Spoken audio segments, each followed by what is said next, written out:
उसे स्वीकार किया और श्री विष्णु को इस कार्य के लिए प्रेरित किया।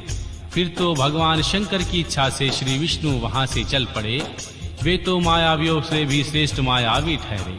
अतः उन्होंने एक वृद्ध ब्राह्मण का वेश धारण किया और शंखचूड़ के निकट जाकर उनसे यूं कहा।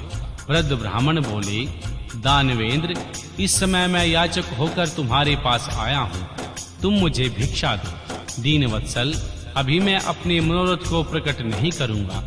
जब तुम देना स्वीकार कर लोगे तब मैं उसे बताऊंगा, तब तुम उसे पूर्ण करना। ब्राह्मण की बात सुनकर राजेंद्र शंखचूड़ का मुख और नेत्र प्रसन्नता से खिल उठे। जब उसे ओम कहकर उसने स्वीकार कर लिया, तब ब्राह्मण ने छल पूर्वक कहा, मैं तुम्हारा कवच चाहता हूँ। यह सुनकर ऐश्वर्यशाली दानवराज शंखचूड़ ने, जो ब्राह्मण भक्त और सत्यवादी था, वह दिव्य कवच जो उसे प्राण के समान था, ब्राह्मण को दे दिया। इस प्रकार श्री हरि ने माया द्वारा उससे वह कवच ले लिया और फिर शंखचूड़ का रूप धारण करके वे तुलसी के पास पहुंचे। वहां जाकर सबके आत्मा एवं तुलसी के नित्य स्वामी श्री हरि ने शंखचूड़ रूप से उसके शील का हरण किया। इसी समय श्री विष्णु ने भगवान शंभु से सारी बातें कह सुनाई। तब भगवान शंकर ने शंखचूड़ के वध के निमित्त अपना उद्दीप्त त्रिशूल हाथ में ले लिया। परमात्मा शंकर का यह विजय नामक त्रिशूल अपनी उत्कृष्ट प्रभा बिखेर रहा था। उसने सारी दिशाएं, पृथ्वी और आकाश प्रकाशित हो उठे। वह मध्यकालीन करोड़ों सूर्यों तथा प्रलय अग्नि की शिखा के समान चमकीला था। उसका निवारण करना असंभव था। वह दुर्धर्ष कभी व्यर्थ न होने वाला और शत्रुओं का संहारक था। वह तेजों का अत्यंत उग्र समूह, संपूर्ण शास्त्रों का सहायक, भयंकर और सारे देवताओं तथा असुरों के लिए दुस्साह था। वह एक ही स्थान ऐसा दमक रहा था मानो लीला का आश्रय लेकर संपूर्ण ब्रह्मांड का संहार करने के लिए उद्यत हो गया हो। उसकी लंबाई 1000 धनुष और चौड़ाई 100 हाथ की थी। उस जीव ब्रह्म स्वरूप शूल का किसी के द्वारा निर्माण नहीं हुआ था। उसका रूप नित्य था। आकाश में चक्कर काटता हुआ वह त्रिशूल शंकर जी की आज्ञा से शंखचूड़ के ऊपर गिरा और उसी क्षण उसे राख की ढेरी बना दिया।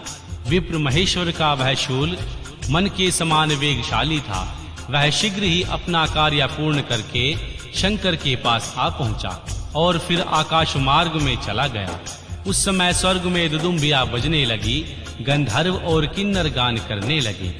देवों तथा मुनियों ने स्तुति करना आरंभ किया और अप्सराएं नृत्य करने लगी। भगवान शंकर के ऊपर लगातार पुष्पों की वर्षा होने लगी और श्री ब्रह्मा, भगवान विष्णु आदि इंद्र, सभी देवता तथा मुनिगण उनकी प्रशंसा करने लगे। दानवराज शंखचूड़ भी भगवान शंकर की कृपा से शाप मुक्त हो गया और उसे उसके पूर्व श्री कृष्ण पार्षद रूप की प्राप्ति हो गई। शंखचूड़ की हड्डियों से शंख जाति का प्रादुर्भाव हुआ। जिस शंख का जल शंकर के अतिरिक्त समस्त देवताओं के लिए प्रशस्त माना जाता है, महामुने श्री हरि और मां लक्ष्मी को तथा उनके संबंधियों को भी शंख का जल विशेष रूप से अत्यंत प्रिय है, किंतु भगवान शिव के लिए नहीं। इस प्रकार शंखचूड़ को मारकर उमा शंकर स्कंद और गणों के साथ प्रसन्नता पूर्वक नंदीश्वर पर सवार हो शिवलोक को चले गए। भगवान विष्णु ने वैकुंठ के लिए प्रस्थान किया और देवगण परमानंद हो अपने अपने लोक को चले गए। उस समय जगत में चारों ओर परम शांति छा गई। सबको निर्विघ्न रूप से सुख मिलने लगा। आकाश निर्मल हो गया और सारी पृथ्वी पर उत्तम उत्तम मंगल कार्य होने लगे। इस प्रकार मैंने तुम्हें महेश के जिस चरित्र का वर्णन किया है, वह आनंददायक, सर्व दुखहारी, लक्ष्मीप्रद और संपूर्ण कामनाओं को पूर्ण करने वाला है। ओम नमः शिवाय।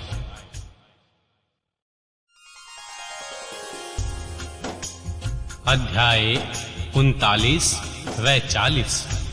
श्री विष्णु द्वारा तुलसी के शील हरण का वर्णन। कुपित हुई तुलसी द्वारा भगवान विष्णु को शाप। भगवान शंभु द्वारा तुलसी और शालग्राम शिला के महत्व का वर्णन। फिर व्यास जी के पूछने पर श्री सनत कुमार जी ने कहा, महर्षि, रणभूमि में आकाशवाणी को सुनकर सब देवेश्वर शंभु ने श्री हरि को प्रेरित किया। तब वे तुरंत ही अपनी माया से ब्राह्मण का वेश धारण करके शंखचूड़ के पास जा पहुँचे और उन्होंने परमोत्कृष्ट कवच मांग लिया। फिर शंखचूड़ का रूप बनाकर वे तुलसी के घर की ओर चले। वहां पहुंचकर उन्होंने तुलसी के महल के द्वार के निकट नगाड़ा बजाया और जय जयकार से सुंदरी तुलसी को अपनी आगमन की सूचना दी। उसे सुनकर सती साध्वी तुलसी ने बड़े आदर के साथ झरोख के रास्ते राजमार्ग की ओर झांका। अपने पति को आया हुआ देख जानकर वह परमानंद में निमग्न हो गई। उसने तत्काल ही ब्राह्मणों को धन धान्य दे करके उनसे मंगलाचार कराया और फिर अपना श्रृंगार किया। इधर देवताओं का कार्य सिद्ध करने के लिए माया से शंखचूड़ का स्वरूप धारण करने वाले भगवान विष्णु रथ से उतरकर देवी तुलसी के भवन में गए। तुलसी के पति रूप में आए हुए भगवान का पूजन किया, बहुत सी बातें की। तदनंतर उनके साथ रमण किया। तब उस साध्वी ने सुख सामर्थ्य और आकर्षण से व्यतिक्रम देखकर सब पर विचार किया और संदेह उत्पन्न होने लगा। वह बोली, तू कौन है? जो डांटती हुई बोली। तुलसी ने कहा, दुष्ट, मुझे शीघ्र बतला कि माया द्वारा मेरा उपभोग करने वाला तू कौन है? तूने मेरा सतीत्व नष्ट कर दिया है, अतः मैं तुझे अभिशाप देती हूँ। श्री सनत कुमार जी कहते हैं, ब्राह्मण, तुलसी का वचन सुनकर श्री हरि ने लीला पूर्वक अपनी परम मनोहर मूर्ति धारण कर ली। तब उस रूप को देखकर तुलसी ने लक्षणों से पहचान लिया, ये साक्षात विष्णु है। परंतु उसका पतिव्रत नष्ट हो चुका था, इसलिए वह कुपित होकर विष्णु से कहने लगी। तुलसी ने कहा, हे विष्णु, तुम्हारा मन पत्थर के समान कठोर है। तुम में दया का लेश मात्र भी नहीं है। मेरे पति धर्म के भंग हो जाने से निश्चय ही मेरे स्वामी मारे गए। चूंकि तुम पाषाण सदृश कठोर, दया रहित और दुष्ट हो, इसलिए अब तुम मेरे शाप से पाषाण रूप हो जाओगे। श्री सनत कुमार जी कहते हैं, मुने, यों कहकर शंखचूड़ की वह सती साध्वी पत्नी तुलसी फूट-फूट कर रोने लगी और शोककृत होकर बहुत सी तरह के विलाप करने लगी। इतने में वहां भक्तवत्सल भगवान शंकर प्रकट हो गए। उन्होंने समझाकर कहा, देवी, अब तुम दुखों को दूर करने वाली मेरी बात सुनो और श्री हरि भी स्वस्थ मन से इसका श्रवण करें, क्योंकि तुम दोनों के लिए जो सुखकारक होगा वही मैं कहूँगा। भद्रे, तुमने जिस मनोरथ को लेकर तप किया था, यह उसी तपस्या का फल है। भला वह अन्यथा कैसे हो सकता है? इसलिए तुम्हें उसके अनुरूप ही फल प्राप्त हुआ। तुम इस शरीर को त्याग कर दिव्य देह धारण कर लो और लक्ष्मी के समान होकर नित्य श्री हरि के साथ वैकुंठ में विहार करती रहो। तुम्हारा यह शरीर, जिसे तुम छोड़ दोगी, नदी के रूप में परिवर्तित हो जाएगा। यह नदी भारतवर्ष में पुण्य रूपा गांडकी के नाम से प्रसिद्ध होगी। महादेवी, तुम महाकाल के पश्चात मेरे वर के प्रभाव से देव पूजन सामग्री में तुलसी का प्रधान स्थान हो जाएगा। सुंदरी, तुम स्वर्ग लोक में, मृत्यु लोक में तथा पाताल में सदा श्री हरि के निकट ही निवास करोगी और पुष्पों में श्रेष्ठ तुलसी का वृक्ष हो जाओगी।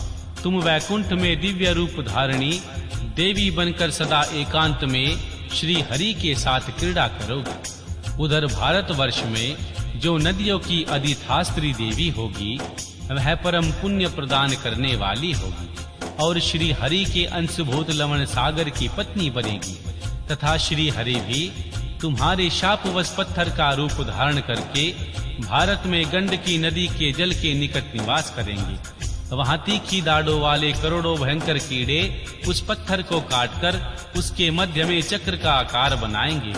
उसके भेद से वह अत्यंत पुण्य प्रदान करने वाली शालग्राम शिला कहलाएगी और चक्र के भेद से उसका लक्ष्मी नारायण आदि नाम भी होगा। श्री विष्णु की शालग्राम शिला और वृक्ष रूपणी तुलसी का समागम सदा अनुकूल तथा बहुत से प्रकार के पुण्यों की वृद्धि करने वाला होगा।